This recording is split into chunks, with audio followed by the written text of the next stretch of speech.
Bom, eu tenho por base uma oficina de música que eu dei no Congresso de Jovens em São Paulo. Tá? A ideia é trazer a primeira parte para vocês e a gente depois ir para a parte prática. Tá? Eu acho que é importante a gente conversar com todo mundo que está ligado com música, né, do trabalho na congregação. Porque algumas coisas às vezes nunca são ditas e precisam ser ditas em algum momento, tá? Sobre esse trabalho, né? Sobre essa função. Tá? A primeira função, o primeiro dilema é o seguinte: quem costuma trabalhar com música na igreja, né? Ou se colocar à disposição nesse sentido, costuma ser, afora os tradicionais organismos, né? Costuma ser gente que quer que a igreja, né, fique mais dinâmica, que tenha coisas novas. Tá? Daí, na prática, vamos dizer assim, volta e meia tem, que é muito comum, gente que toca na igreja e que às vezes propõe tocar uma música diferente. Um hino que eu ouvi em outro lugar. Né? Então, isso, por um lado, não é, né? Pode ser ruim por um lado, mas pode ser bom por outro. Tá? A grande questão nós precisamos cuidar muito do conteúdo, né, daquilo que a gente canta. Então, assim, normalmente quem cuida disso é o pastor. Então, assim, isso eu disse lá para a gente que não era congregado meu, mas né, vocês que trabalham com música nas congregações, né, sempre leve a letra do seu pastor, para que vocês vão cantar, né, e seja muito compreensivo se ele tiver alguma objeção, né, quanto a isso, porque afinal de contas é a função dele.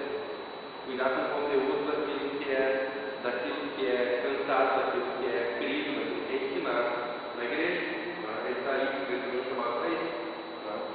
Então essa é a primeira questão prática. A segunda questão é tentar, né, na medida do possível, investir em ensaio. Né? Muita gente toca sem ensaio nenhum. Né? E às vezes a prática nos leva a uma situação assim, que a gente não tem horário de ensaiar, mas o que ele vai tocar? Pô, então é melhor tocar, vamos ir tocando. Né? Então existem coisas que podem otimizar o ensaio, ou podem deixar o ensaio mais fácil de ser feito.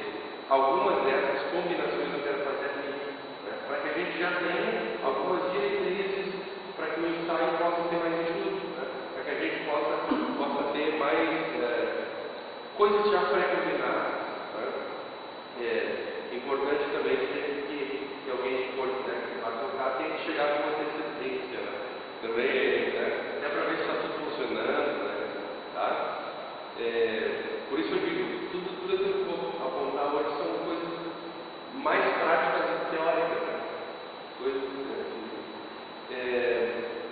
uma coisa importante também é que quem tem os dons na área da música e tal, também seja alguém que se coloque à disposição da congregação do seu pastor nesse sentido.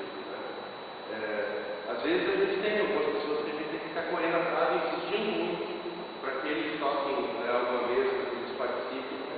Então, quanto mais proativos, né, as pessoas que tocam nas igrejas puderem ser, melhor.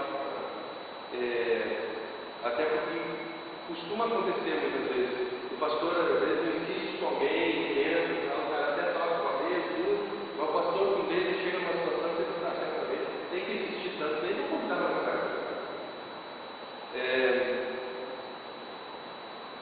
Então, assim, a ideia é que cada um que sirva tem uma certa proatividade na busca por servir. Né? Eu quero servir, eu quero me colocar à disposição, né? Para auxiliar aquilo que for possível que eu auxilie. Eu sempre, particularmente, acho que em todos os setores, né, de serviço na igreja, mas especialmente na música, eu creio que às vezes algumas pessoas são sobrecarregadas. Né? E a gente precisa tomar muito cuidado para não sobrecarregar ninguém. Né? Para que a pessoa saiba, por um lado, assim, que por um lado é uma responsabilidade minha, né? Por outro lado, é um privilégio que eu tenho, né, de auxiliar também na igreja com esse nome que Deus me deu, mas é importante que todo mundo, que por um lado assim, ninguém que sirva na igreja sirva porque é obrigado, né? Ou se sinta culpado quando tem alguma outra programação e está lá, né? Eu já vi um cara dizendo assim, por exemplo, olha, era só eu que tocava na minha igreja, não tinha mais ninguém para tocar. Sempre que eu saía de férias e viajava, eu viajava porque eu estava consciente, porque eu sabia que os cultos lá na minha igreja estaria sem ninguém para tocar, né? Então, não é esse o espírito da coisa, né? A ideia é que a gente consiga tirar a sobrecarga, né? A gente tem esse esforço para tirar a sobrecarga, né? De todos, tá? Fique à vontade. Eu fiz o seguinte, boa tarde, mas eu estou filmando até devo postar na internet, tá? Até para quem não teve poder participar. Então lá vocês pegam eu estava falando sobre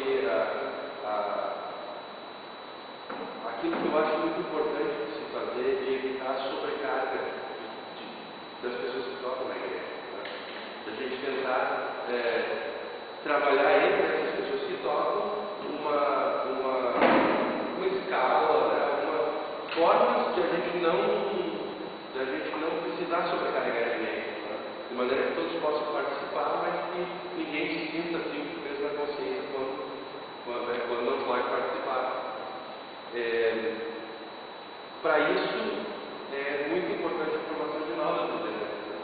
A gente tem gente nova fazendo isso, que pode, num primeiro momento, né, não ser alguém que a gente vai, sobre quem a gente vai jogar a responsabilidade, dizer, olha tu, né, vai tocar sozinho aí no próximo culto, né? Bom, para quem começou, é responsabilidade demais, né, jogar isso para ser alguém. Mas que aos poucos possa ir acompanhando, possa pegar firmeza, né? E aos poucos possa também assumir a responsabilidade. Bom, eu já falei isso para alguns, mas eu acho que é importante dizer isso aqui também. Eu estou dando aula para alguns, assim, e o meu método é completamente baseado na prática, zero da teoria. Porque basicamente eu aprendi assim, né? Não sei ensinar outra vez. E eu acho que é importante a gente, uma das coisas que às vezes afugenta a gente que toca na igreja, né? A gente sabe uma coisa, mas, né, não quer tocar, é justamente não ter firmeza, por exemplo, para tocar sozinho, né? Então eu acho que é importante a gente ter uma dinâmica de trabalho com música na igreja que proporcione para aqueles que estão tocando, vamos dizer assim, que pretendem tocar em algum momento da igreja, que eles possam ser inseridos de maneira que, olha, eu estou aqui acompanhando, né? Eu estou aqui, né?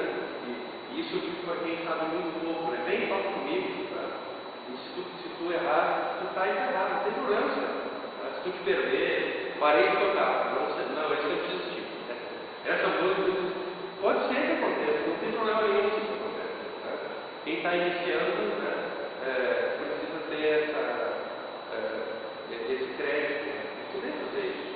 Aos poucos, então, essa pessoa vai praticando, e aos poucos eu digo assim, tá bom, quem está tocando comigo, então, se já tem um pouco de prática, agora a gente está dividindo a responsabilidade.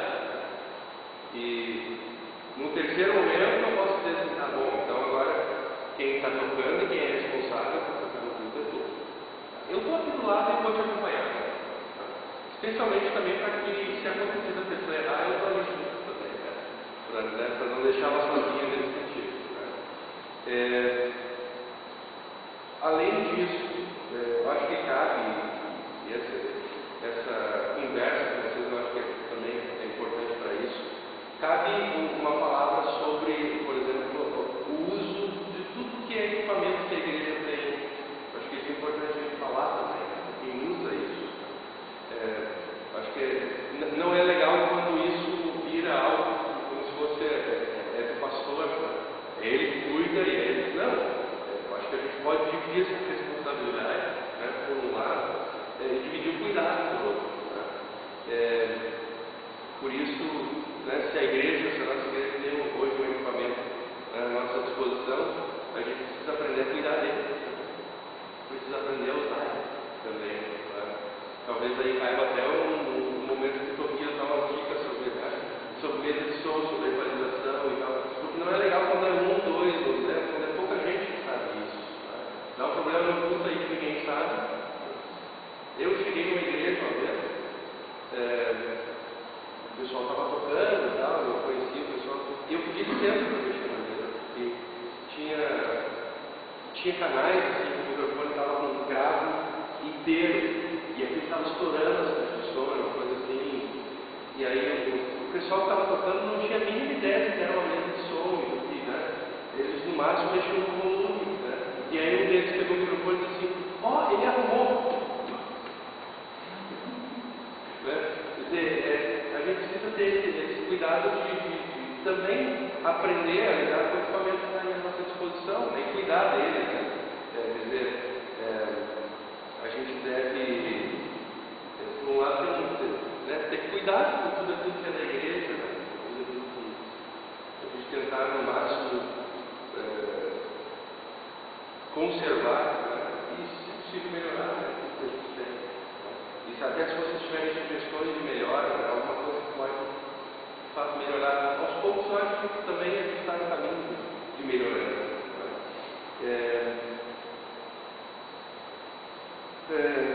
Agora sim, mais quanto à prática de tocar no culto. Né? É muito importante quando a gente toca no culto, e quando a gente vai no culto, provavelmente vocês já sentiram esse momento. E a gente não quebrar a dinâmica. Eu sinto, por exemplo, que muitas vezes quando eu toco, o fato de eu tocar, e ter que saber, né, desde a função de liturgista para ser organista, né, isso quebra a dinâmica do culto, especialmente quando eu digo, agora o hino. Né? Então, esse tipo de coisa também, né, quando a gente não tem os hinos separados, a gente procura na hora, quebra a dinâmica do culto. Então, o que cada um estiver envolvido no andamento do culto, os leitores, o pessoal da música, o pastor, o pregador, né, o que eles puderem fazer para não quebrar a dinâmica do culto. Imagina, vem um pregador, convidado, que quiser colocar o microfone, quebrou a dinâmica, até a gente ir ali e acertar isso, já aconteceu uma quebra de dinâmica. Né? Se possível, aqueles que tocarem estiverem atentos, por exemplo, terminou a leitura, imediatamente, sem buraco, silêncio, assim, atos. Se der para preparar, eu gosto de preparar cifras ou algo parecido com isso, assim, né? Para esses mesmos escritos aí, acho que alguns já sumiram, mas a gente, né? Eu acho que eu particularmente gosto muito disso, assim, dizer assim, e no 70 está mais ou menos aqui, então eu não preciso procurar muito aqui. Né? Muito rápido, muito prático, né? A gente já tem isso tudo à mão. Eu já toquei em lugares, já fui em que o pessoal que estava lá à disposição, terminou a leitura. Que tem agora? 70 de celebrar, todo mundo fala, tá bom, 70, olha, não, celebrar, verdinho, no meio do culto ali, o pessoal abre a casa, vamos então, quer dizer, com isso a gente expõe toda a nossa falta de preparo, a nossa falta de ensaio. Então, quanto mais a gente puder evitar isso, esconder os bastidores, e que ele fique tudo isso nos bastidores, melhor. Uma coisa interessante que uma vez falou num curso de diaconia, que eu achei muito bom assim, essa dica, né? De um professor que disse assim, vamos tentar evitar que todo mundo faça a mesma coisa. Porque assim, no início, né, Quando está tudo iniciando, é legal, tá bom. Mas é só que legal, 10 reuniões. Tá? Mas quando a gente para, faz diferença ter 10 reuniões, se fossem 2, poderia ser a mesma coisa. Se os 2 ou se os 10 estão fazendo a mesma coisa. Tá? Então, se a gente puder começar a pensar, né, de outras formas, né, de tocar o mundo de maneira mais trabalhada, lógico, para isso precisa de trabalho, para isso precisa de mais ensaios. Então, assim, a história da teclado com acorde e a primeira nota da palavra. Né?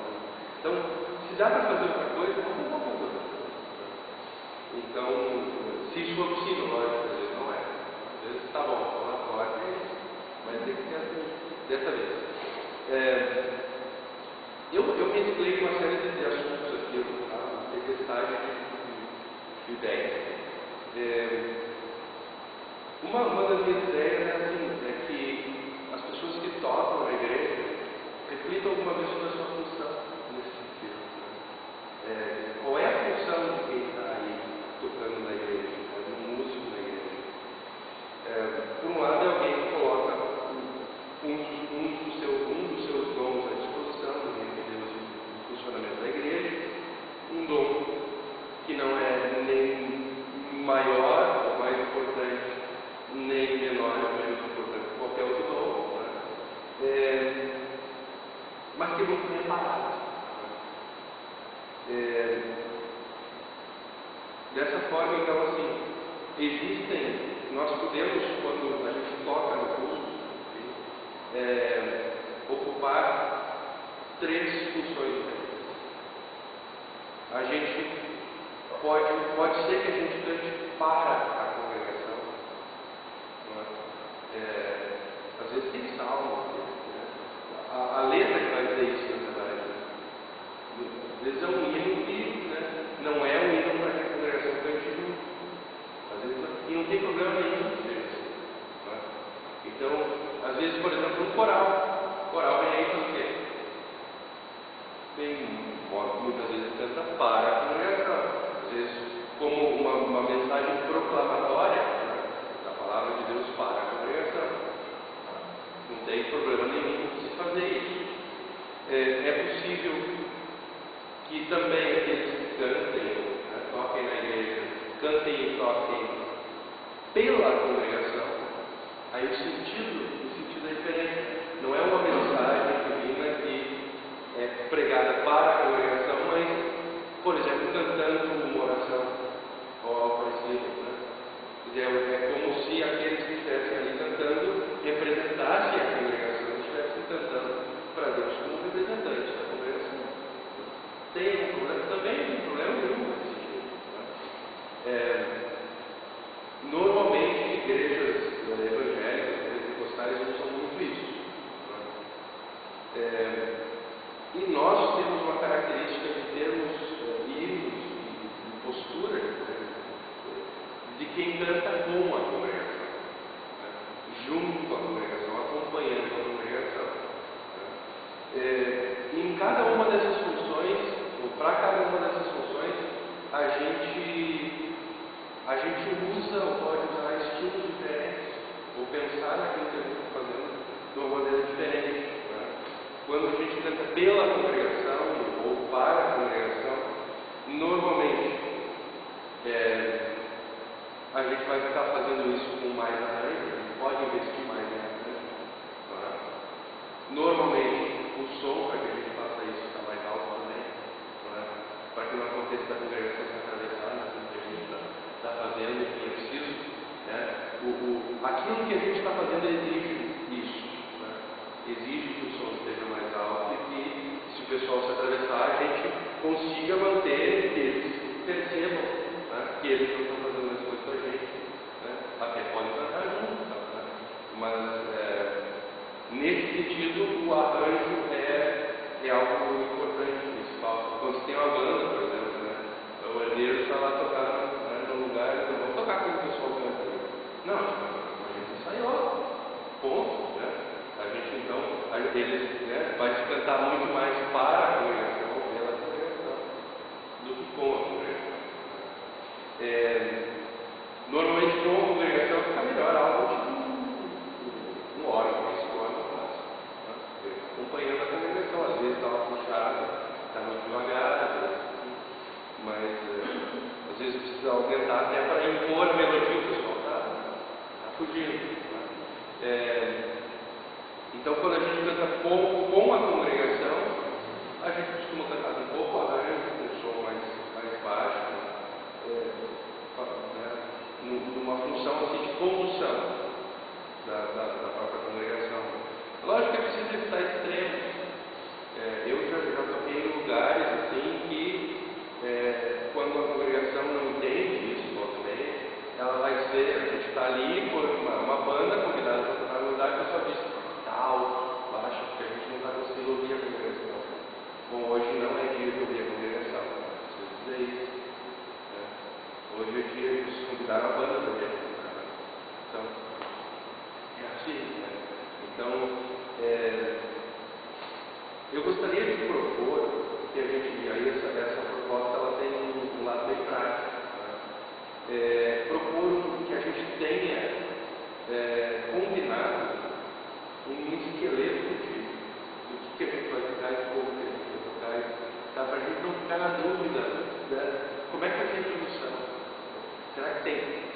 Vamos fazer algum solinho no meio, vamos fazer uma estrofe inteira, começamos com uma estrofe inteira, terminamos, esse tipo de coisa, a gente pode ter uma combinação para a gente dizer assim, quando o hino é como costumam, né? Como a gente costuma ter a estrutura, estrofe, não tem refrão, né? Esses nossos hinos, né, mais tradicionais são assim. Bom, tem hinos mais TPL, mas tem uma outra estrutura, mas tem uma estrutura própria, então a gente pode seguir a estrutura própria deles. Né? Mas pensando assim, cantai alegremente, né?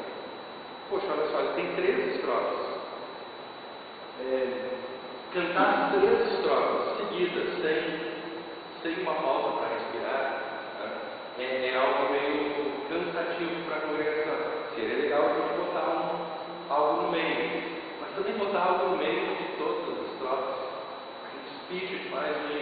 Então, a estrutura melhor que eu já vi, pode seguir outra, tá? E essa que eu quero propor para vocês hoje, é que a gente faça um prelúdio, um interlúdio e uma conclusão, né? Igual para todas as músicas, no sentido assim de dizer, vamos fazer sempre as 2 últimas linhas, por exemplo. E a gente faz esse interlúdio, por exemplo, a cada 2 estrofes. Foi uma estrutura que eu já vi, eu achei muito legal. Todo mundo que toca lá sabe isso naquela congregação, que eu vi isso. E é tudo muito natural para eles. Eu acho que no início, às vezes, a gente pode se confundir. Mas eu quero propor que quando a gente, que a gente estude, pense já assim. Por exemplo, faça um instrumental ali no nosso cantar alegremente. Vamos começar 1, 2, 3, 4.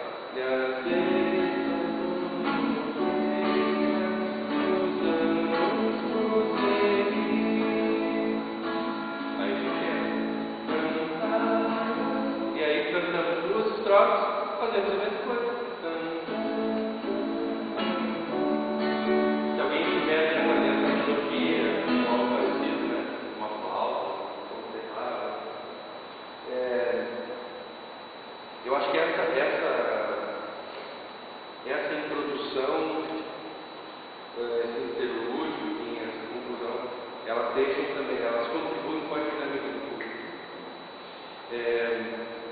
Para isso, talvez seja interessante, pelo menos, que a gente tivesse, ou pelo menos usasse sempre o mesmo cenário.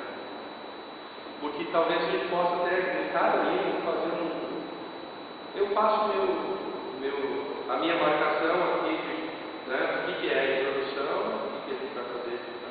E talvez possa fazer uma marquinha aqui depois da segunda estrofe, a cada 2 estrofes, por exemplo.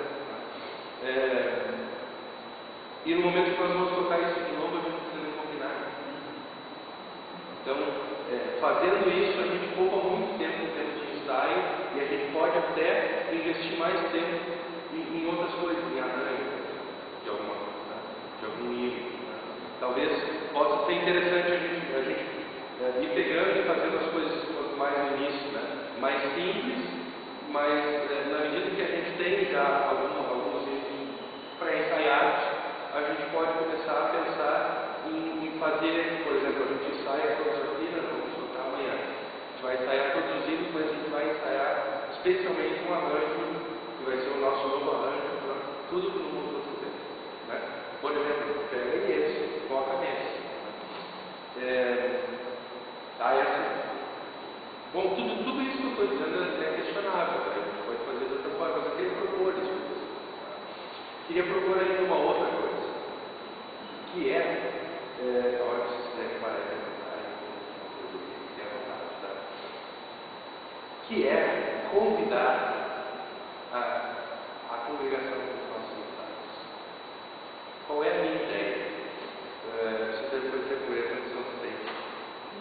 Não sei se vocês sabem o quanto essa congregação canta. Olha, eu fui fazer um culto lá, a congregação vinha, parece que eu estou na Capela do Seminário.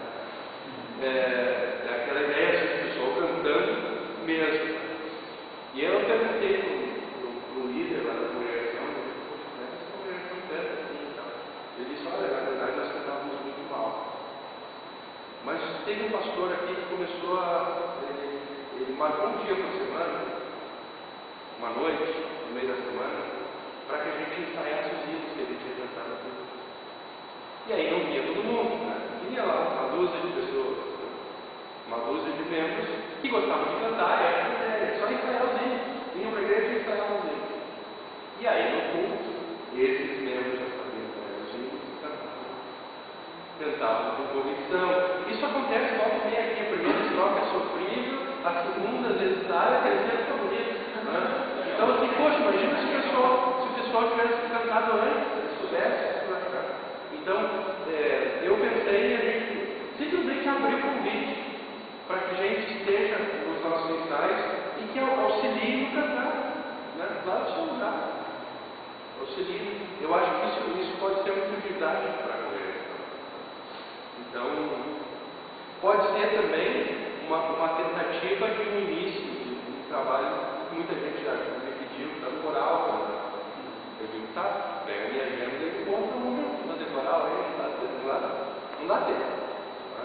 Mas se a gente incluir isso em uma outra programação, né? Como os ensaios, novos músicos que a gente faz aqui, né? Tem mais gente aqui na conversação, gente que quer cantar.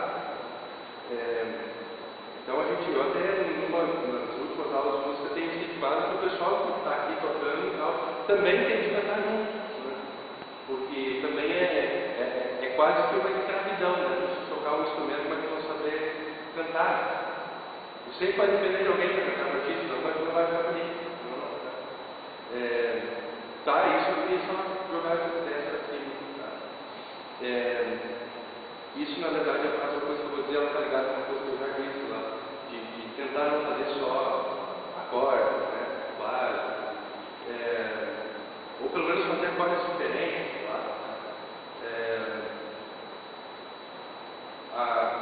de repente, a gente pode ter, se a gente tem alguém que faz uma, né, firme na base, uma base firme, alguém que se encarga. O restante a gente pode pendurar ali em cima. A gente tem um instrumento de base, que faz a base, né, e que leva o restante que está fazendo outras coisas. Né? Mas isso também, eu acho que na medida que a gente vai combinando cada vez mais, pegando mais entrosamento, isso vai acontecendo de maneira mais rápida. Mas acho que é importante em algum momento a gente falar isso. Além disso, uma proposta que é minha é que a gente tem que trabalhar com um tema por culto. Um hino por culto. A gente pode pegar e acrescentar esse aqui, é aquele que mais tem a ver com a temática do culto. Né? Tudo que no mundo você tem próximo agora. Né? Então vamos fazer o seguinte, vamos tentar pegar esse hino agora e a gente, ligado com a segunda ideia, né, eu ia propor que quando a gente tem, especialmente com os jovens tocando, tá? Cultos tradicionais, eu acho que a gente, né, com órgão e tal, a gente pode seguir outro modelo. Mas, às vezes a gente tem um culto musical, em alguns momentos do culto, algo que eu particularmente gosto. Não sei se funciona como eu gosto. Mas, por exemplo, o processional de entrada, o pastor está entrando. Então vamos fazer o quê? Vamos ficando no primeiro hino, vamos fazer. Talvez, para mim, a melhor ideia é tocar esse tema. Então, o culto agora, amanhã, tudo que você tem, vamos tocando, vamos fazendo um fundo musical para já ir fazendo os membros que estão aqui, apesar que eles possam estar conversando e tudo mais, fazer eles entrando no clima disso. Essa ideia. Lógico, isso também pode ser feito, por exemplo, algum fundo musical durante a confissão dos pecados. Oração e confissão dos pecados. Lógico, quando isso acontece, precisa que seja bem baixinho, bem discreto e tal, na verdade, para auxiliar na condução do culto, não para chamar a atenção para outra coisa. Tipo, talvez na absolvição, talvez até na leitura do salmo. Mas eu acho que é importante a gente conversar até para que vocês saibam os tempos verdade de se pensar em algo assim. Eventualmente, durante alguma leitura, enfim, durante a distribuição da Santa Ceia, que hoje terminou agora, a gente não precisa estar cantando, fazendo um musical. Também, não é processional de saída. Então, talvez trabalhar esse tema do culto desse. Normalmente o próprio hino antes do sermão, né? Tem mais a ver com a mensagem. Vamos pegar esse hino, então, vamos trabalhar ele um pouco mais nesse sentido. Certo? Eu também anotei aqui sobre queria incentivar também até a minha participação naquela comissão virtual de culto e liturgia. Né?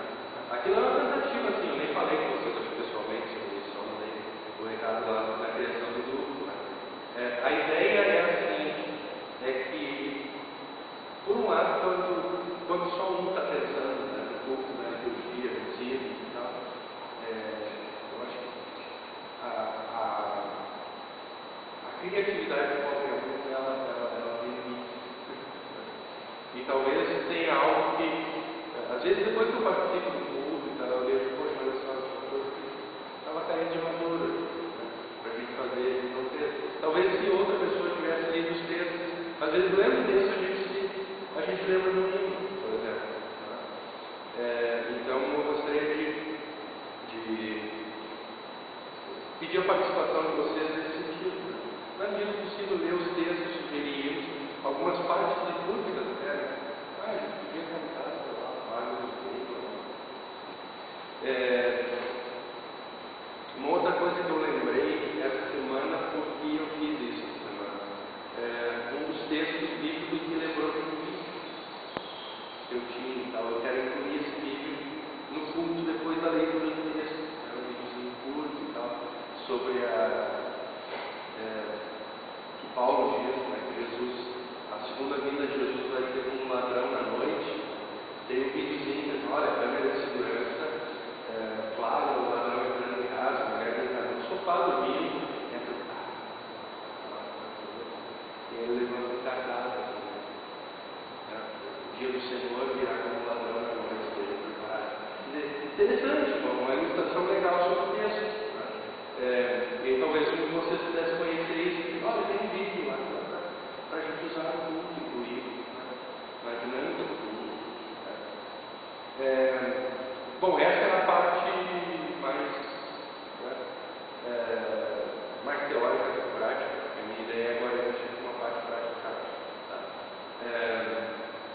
Tentando colocar isso em prática. Bom, primeiro, uma das coisas que eu queria incentivar vocês é de a gente, a gente aqui tem esse equipamento de som e tal. Vamos botar aí 200 violões, né? Sem amplificação para. Tudo bem, você pode fazer isso. Se dá para amplificar, para fazer alguma coisa, nem muito baixinho. Para a gente já ir acostumando a lidar com coisas, pelo menos. Então, isso é sugestão. Querem